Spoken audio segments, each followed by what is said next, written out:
अस्सलाम वालेकुम व्यूवर्स, कैसे हैं? खैरियत से हैं? ठीक ठाक हैं? इस वक्त हम विज़िट कर रहे हैं रावलपिंडी में एक बहुत मशहूर व मरूफ होटल है चाय चुबारा। तो यहाँ पे हम मौजूद हैं माशाल्लाह। मैंने कहा चलें आपको भी साथ साथ विज़िट्स करवा दूँ, अच्छा होता है। मोबाइल के ज़रिए आप भी घूमें फिरें, क्या ख्याल है? मोबाइल यूज़ जो कर रहे हैं हम लोग।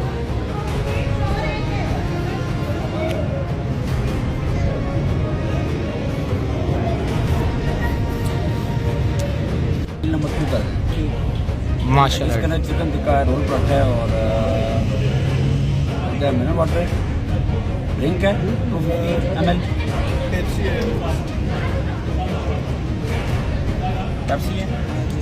ड्यू में 7 अप भी है। 7 अप ठीक है हमारे साथ हैं।